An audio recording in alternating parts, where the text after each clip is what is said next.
In this video, we're introducing our limited box from Palma y El Tucán.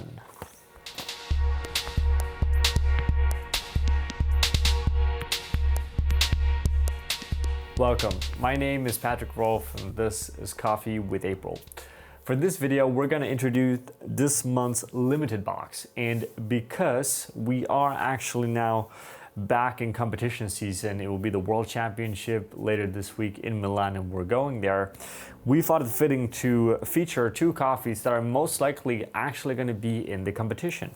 So we're talking about proper competition caliber coffees.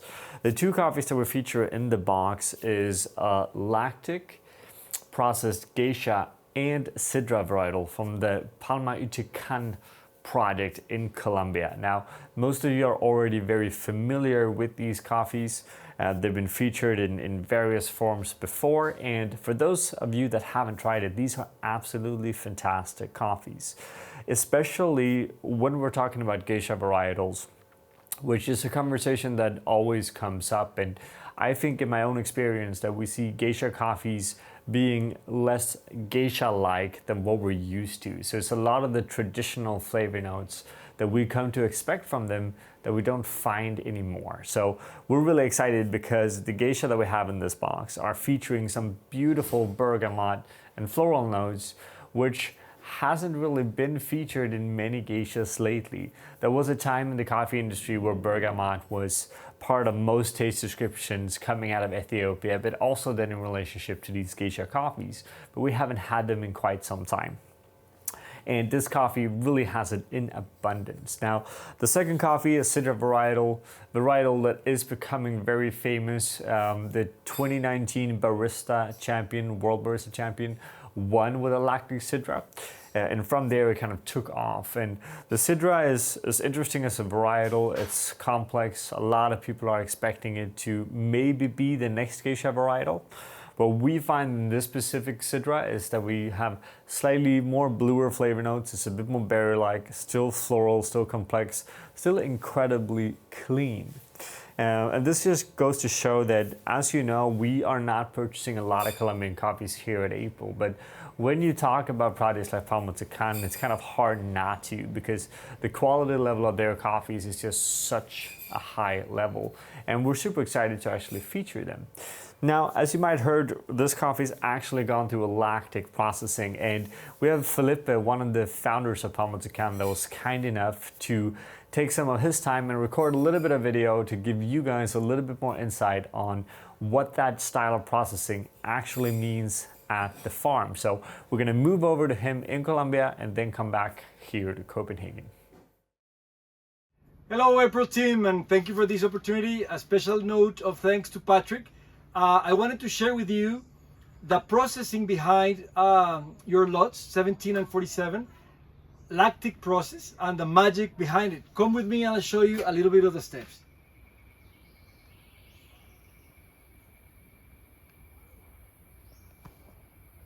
So we're here at La Palma y El Tucán. As you can see, it's a beautiful microclimate, foggy, cold during the nights, warm during the days, and that delta temperature is what stresses our plants and provides a lot of mucilage, a lot of sugars to work with in the fermentation.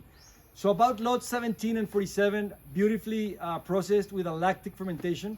As they arrive here to the wet mill, first thing we do is we take them after hand sorting, selecting only the ripest cherries, we take them and put them into these tanks that are anaerobic tanks.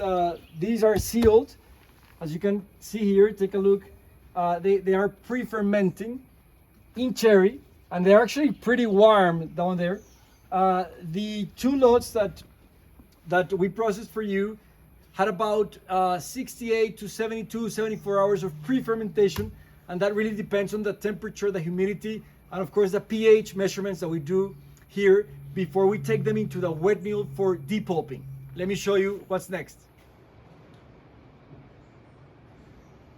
So this is the Palma y El Tucán's wet mill, and on my left you can see the depulping machines.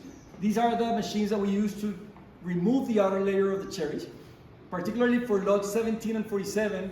after processing them with anaerobic tanks and producing that lactic acid that gives that rich body to the coffee, we depulp them here and then take them into the tanks for an additional 20 to 24 hours without the pulp anymore and completely open to the air. This gives them a final kick of acetic acid and citric notes that has a characteristic flavor to the last, to the end cup profile of loads 17 and 47.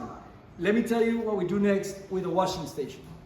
So once we take the coffees from the tanks, we put them into the channels. These are washing channels where we take fresh mountain water and rinse the last of the mucilage right before we take them to the drying beds. So for the final stage of the process, we do drying under raised beds. You can see here, there's various processing methods. This is a bio-innovation processing method, which is a bit different from the lactic.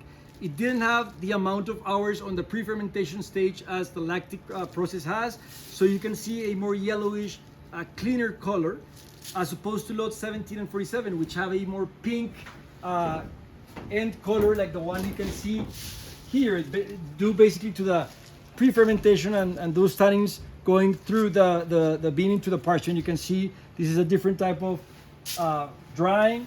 Usually we take between 30, 40, sometimes a bit more days under the sun, and then we finish with a mechanical dryer at about 25 degrees Celsius for a few days just to stabilize the whole coffee lot. We put them into grain pro bags, and then we take them to the dry mill where it's milled, sorted, and then exported. So to the entire April team, thank you so much for the opportunity. Enjoy those beautiful lots. Hope to see you here at La Palma y El Tucán sometime soon. Take care, guys. Now, when it comes to roasting these coffees, it's always very interesting when we get these limited coffees in. One, because they're in very small amounts at small lot sizes. Two, because they often behave very different. So it's fair to say that not all geishas are the same. This also obviously goes with the Sidra. If we look at both of these coffees, they have very large screen sizes. They're very uniform, which is just an example of very, very good processing. And that really helps us when it comes to the roasting. Now, both of these coffees were roasted in a 6.5 kilo batch size on our 15 kilo Loring. And when it comes to the Sidra, we decided to stretch that out a little bit longer. The total time is 8 minutes and 39 seconds, which sounds short, but the batch size is so much smaller than what we're used to, so we kind of have to rethink the whole idea when it comes to it. So what we've done is that we're basically put a little bit more time after first crack. This is 1 minute and 6 seconds.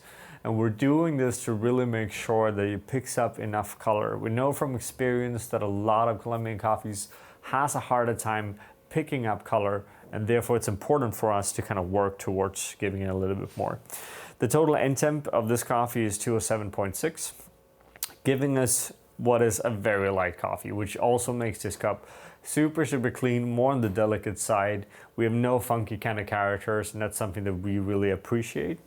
When it comes to the geisha, we really kind of want to push it. We want to bring as much of that florality out of it as possible. So we're pushing the total time a little bit shorter. We're at 8 minutes, 8:05 to be exactly, with a total time after first crack of 1 minute and 2 seconds. So a little bit more shorter, a little bit more energy, a little bit more efficient roasting. We're taking up the end temp a little bit to 208.8 from the Sidra. And the reason for this is that we're just moving into crack with a lot more energy. And we want to make sure to kind of maintain that until the end of the roast to just increase that kind of crispiness and acidity that comes out of this coffee when it's done well. Now, when it comes to brewing, we're going to showcase a recipe here today that we're actually using for both coffees. Now, in the video, for the sake of transparency, I'm using the geisha a lot to actually brew with, but we've tried this on both coffees and it works really well. So, obviously using the April brewer, we've chosen the ceramic version, and our setup in terms of pouring is going to be a little bit different than what we're used to. So we're dosing 12 grams of coffee. We're going to pour 200 grams of water. We always want to have a slightly more water or slightly lower dose when it comes to these amazing coffees, because you want to have a larger ratio and you want to bring out as much flavor complexity as possible, because that's what really makes these coffees unique.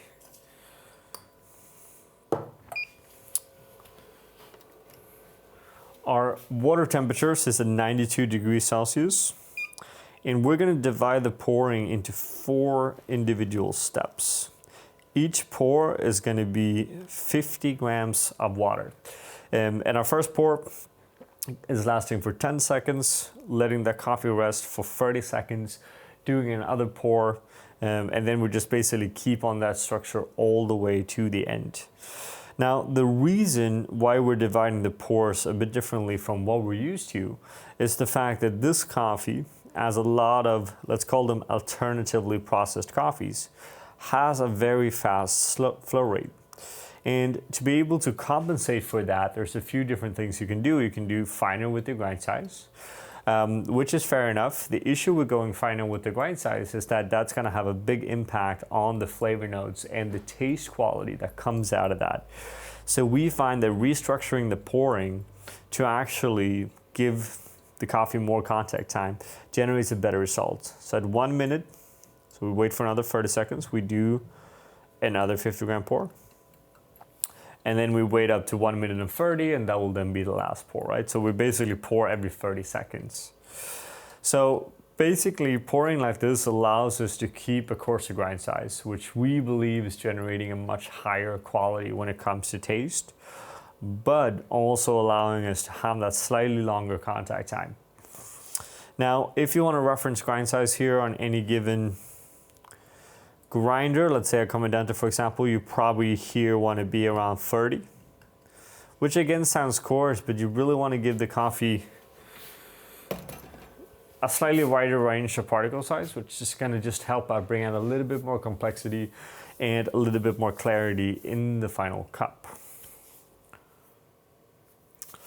So the total brew time that we're looking for here is about 3 minutes and 30 seconds. Give and take a few seconds. Like when we're referencing different brew times, it's important to understand that it also comes down to your own preference in terms of strength, right? So don't feel that it's incorrect if the brew time is 10 seconds more, 10 seconds less, right? This is just our preference and our recommendations. And then it's kind of up to you to play around with that at home, right? But to sum everything up, this is really kind of a once-in-a-lifetime box, and we're really excited to be able to share this kind of quality of coffees with you guys, because it is quite rare. We see a lot of these, let's say, limited or exclusive coffees going into very funky processing, so it's hard to get the essence of the actual varietal. And we believe that these two varietals are really well shown in terms of transparent and clear flavor notes, which is what we're going for in terms of coffee quality. So with that, we want to thank you guys for watching. We want to thank those of you that purchased the box. There's still a few of these available online, even though they are very limited, so make sure you get one before they run out. If you want more details or in-depth conversations about this, sign up to our Patreon as per usual. That's where we go through all the kind of nitty-gritty details. And with that, we wish you a great day and thank you for watching. We want to give a special thank you to all of our Patreon supporters. It's because of you that we are able to continue to make these videos.